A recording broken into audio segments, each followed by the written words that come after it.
Hello, I'm Hyan. Oh, hello. Great to be here, great to be speaking about this topic of crowdsourced science. First, a little bit about myself. So I call myself a designer and technologist. My background is in software engineering, and in more recent years, I've become an innovation and design specialist working at the consultancy IDEO. At IDEO, I co-founded a platform called Open IDEO, which is an open innovation platform where challenges for social good are posted up, and a community of over 50,000 innovators, designers, creatives come online and solve that challenge together through a design thinking process. More recently, I left IDEO, and now I run an innovation lab at Microsoft Games. We are a new gaming studio called Lift London, where I'm working with a team to push the edges of technology and create new play and entertainment experiences. So today, I'm not going to talk about any of that. I'm going to talk about crowdsourced science. So this is... these are a set of learnings and a story of my experiences in the aftermath of the Japan earthquake. So in March 2011, there was a catastrophic earthquake and tsunami in Japan. This resulted in the devastation of large number of cities, as well as the eventual nuclear meltdown of the Daiichi Fukushima power plant. And at the time, within Japan, there was a lot of misinformation. There was a lot of panic about what was happening. The government was not releasing information in a very clear way, and so the public were rushing out and buying iodine tablets, or there was a lot of rumor going on. So one of the first things that I did, being in London, very far away from Japan, was I wanted to contribute to this effort in some way. So I decided to take a look at the data that was available online for radiation readings that were already existing in Japan. And the first thing that I realized was that data is not the same as information. So the Japanese government did have a scientific sensor network that was monitored by an official body, that data was being made publicly available on the internet in PDF documents. So what you could do is, if you clicked around the Japanese official government website, you would eventually come upon a set of links that were PDFs that you could then download. It's amazing how they created an automated system to generate PDFs for you to download. Wouldn't it have been easier to make that just regular, some kind of feed or a text on a web page? That would have been much easier to process than a PDF. So there was already a network of sensors on the ground. As you can see, these are sensors around the actual Fukushima Daiichi power plant. They list 8 sensors in all. And there was also a network of volunteers online. So myself and a number of people that I'd never met, just all sort of at the same time said that we wanted to do something to help the situation, to make information more transparent. And volunteers came online and started processing this information and feeding it into an online platform called Patchbay. So these PDFs were processed by essentially Google Docs. And then Google Docs, it was automated to go into Patchbay. And then from there, Patchbay was basically an aggregator of data. So I started taking that data and building a design in order to to convey the information of what was happening on the ground. And so what you can see here is Japan, and on top of that map are sensors. spread throughout Japan, and these are a mix. These have now become a mix of government sensors and also individuals who've connected their radiation, their Geiger counters online onto Patch Bay as well. So through the Patch Bay network, all these sensors were aggregated, and then my map was taking that data and mapping it, and also I was trying to convey some kind of meaningful information. I think when you are trying to design for something like radiation readings, it's very difficult to not have your politics come into play. Either you are for or against nuclear energy, and I think the design reflects that in some way. So I actually tried very hard to not make a judgment on nuclear energy, and also not to cause panic, because I think from the map you could see that that there was actually not that much danger for people in Tokyo, for people in the metropolitan areas outside of the power plant region itself. And people didn't understand this. So one of the first things I did was I did a lot of research and calculated the baseline background radiation in Japan, and then color-coded anything below the baseline to be white, and then above the baseline in gradations of yellow, orange, and red. What's most interesting is that you can see the radiation readings around the power plant itself. So this was very fascinating to actually be able to drill into the power plant and see what the readings were. Another aspect that I didn't sort of think of initially was that this essentially became a live weather map of radiation in Japan. And over a number of hours, you could literally see gusts of wind blowing radioactive matter down the coast. So on this map, you can see time-lapse where wind is carrying radioactive particles down the coast, and you can see that those sensors are registering elevated readings. So this map was launched within days of the earthquake. It was one of the first maps out there, and I think one of the more comprehensive or considered.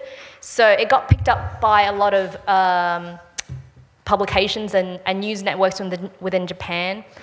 Within about 2 months, I had 500,000 page views, which is pretty impressive, given that it is not a page featuring cats or music by the Beastie Boys. I also received a lot of tweets and messages of support from people. A lot of people in Japan said that it had become part of their day to wake up in the morning and check this map to make sure that the radiation around them was safe. So in thinking about the design aspect of this map, what I really wanted to do was I wanted to get people curious about the readings and to do the research themselves. So I wanted people to be able to click on each reading, drill down, and click further to understand a bit more about what was going on. One thing that became apparent very quickly is this idea of crowdsourcing, especially in science, because I think the crowd in crowdsourcing is a double-edged sword. I had a conversation with Jeff Howe, who was actually the co-author on the original Wired article that coined the term crowdsourcing. So I had a conversation with him some time ago, and he said, you know, when we initially came up with the term crowdsourcing, we didn't mean it to be completely complementary, because there is a tension between getting lots of points of data or lots of points of opinion and then finding the right quality of opinion or the right quality of data from potentially all of that noise. So I think when it comes to crowdsourced science, the crowd is a double-edged sword. People have a perceived trust of a system where there seemed to be a network of independent suppliers of the data. But when it comes to science, there needs to be a lot of rigor when you're taking those measurements. There needs to be a lot of calibration. And when you have this independent network, sometimes that rigor is not followed. When the news stories of the Japan Geiger map were picked up, the headlines, and this is something about our media today, the headline that people really picked up on was the idea of crowdsourcing, that radiation readings were being crowdsourced and therefore independent from the government and perceived to be more trustworthy. In actual fact, the majority of sensors out there were part of the official government network. Just because there weren't that many Geiger counters on the ground. So here I have, you can filter the map by government readings and then by individual readings. So in all, there are about 27 Geiger counters on the ground in Japan versus, what is this, 200 counters from the government.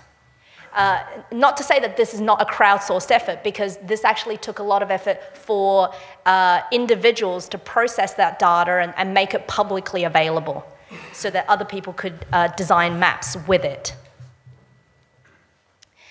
Here's another interesting story about the crowd being a double-edged sword. I have a friend who set up a Geiger counter in Tokyo.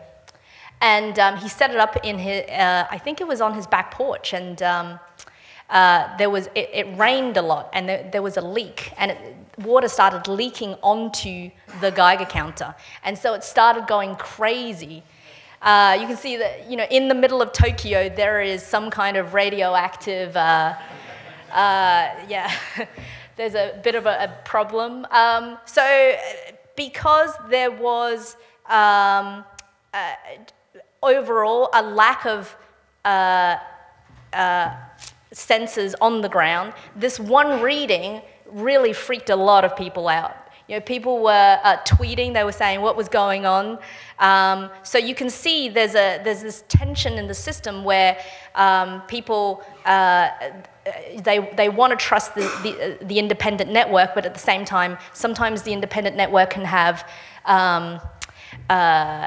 invalid nodes, and it's difficult for a designer to come in and say, or design a system where we don't show the invalid nodes, because every piece of data we consider to be valid. So the onus is really on the viewer, the reader, to investigate further rather than to jump to conclusions.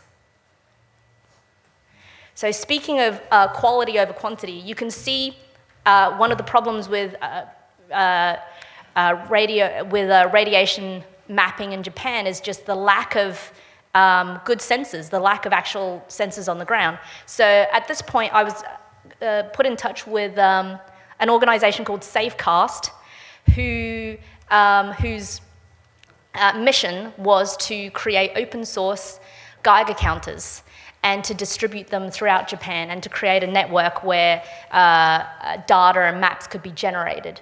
So I went to Tokyo and participated in some workshops around how we could create Geiger counters and how we could crowdsource this data. At the time, there was a lack of, due to the lack of number of sensors, because we only had a couple of Geiger counters, the group basically strapped them to the side of a car and drove them around Japan in order to take measurements. So I went along on one of these trips. So this is us driving through some of the towns that are close to the evacuation zone. And this gentleman here wearing the face mask, we thought he was kind of, you know, not being very polite to the locals. He was kind of freaking people out. We were like, what are you doing? You should, these people, they're, you know, this is a suburb, people live here, and you show up with a gas mask. So we drove all day, and then we surveyed some of the devastation along the coast.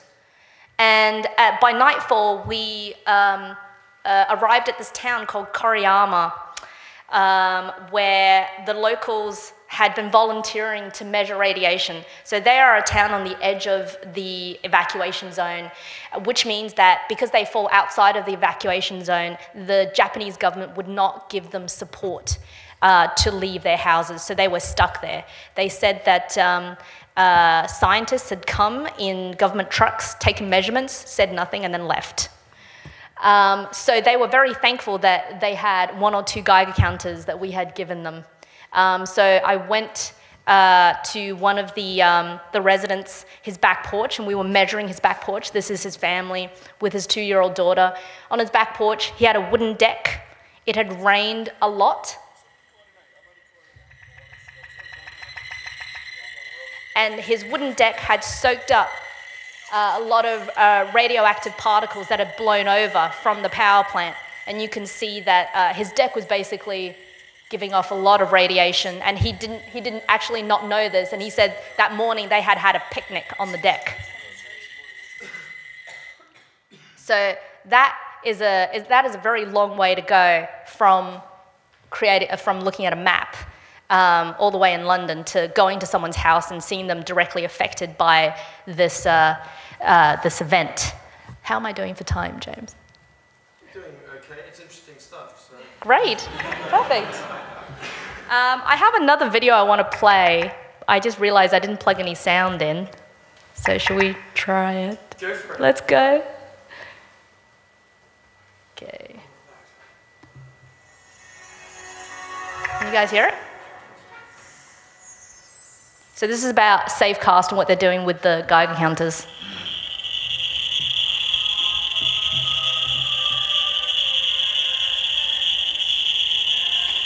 So the 3 of us are just talking, where can we find information? Oh, we can't find radiation data anywhere, and it's not because it's not being published, it's because it doesn't exist. Nobody was paying attention to this stuff.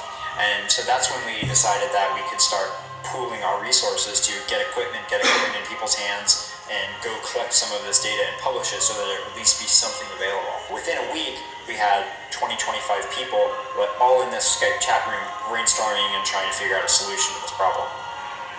We're looking online and we couldn't get any Geiger counters. Literally within 24 hours, the whole world supply was sold out.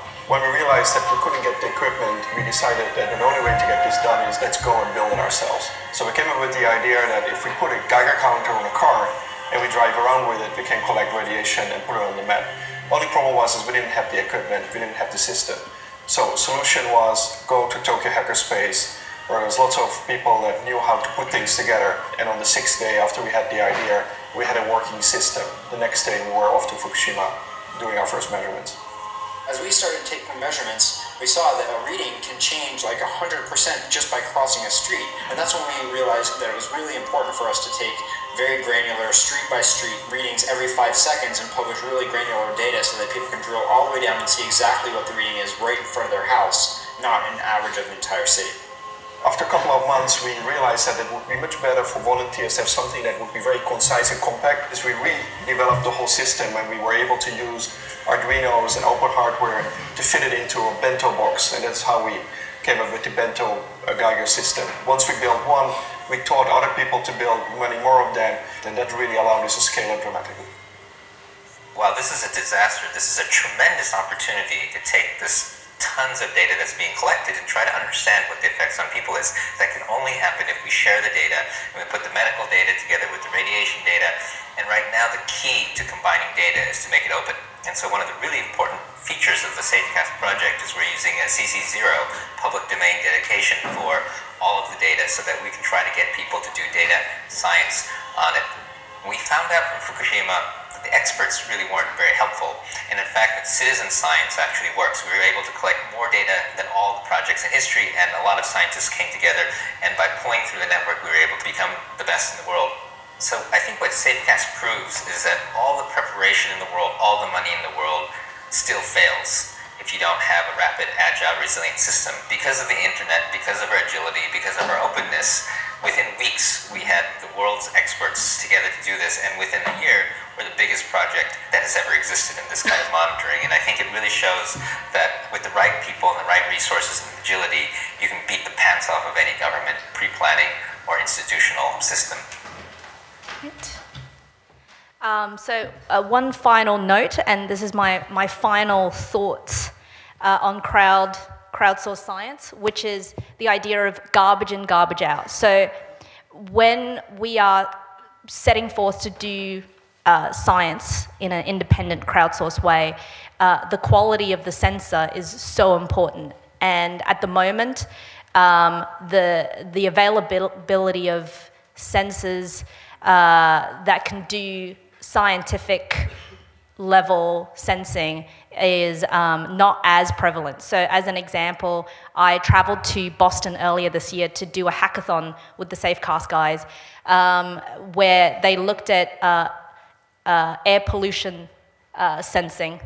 So one of the thoughts that we had was to take high quality pollution sensors, attach them to drones, and have them fly around and detect air pollution. Also deliver your Amazon packages at the same time. So one of the problems with air quality sensing is that the commercially available sensors right now that are cheap are not able to really detect pollution to a standard that any scientific body would be happy with to evaluate. So now the group is working on, can we make cheaper sensors that have improved calibration? Can we use algorithms instead of hardware to improve upon the readings that are being captured? Because as we can see, the US Embassy has air quality sensors on, I believe, on the roofs of every embassy in China, and it's amazing how much disruption one sensor can make in a country. And so I would urge that one aspect to look at is just there needs to be disruption done in terms of the actual design and creation of new kinds of sensors, making them accessible to regular people to do this kind of crowdsourced science. And thank you very much. If you want to purchase a Geiger counter, the second link, Nano Express, you can buy a kit and solder it together yourself. Thank you.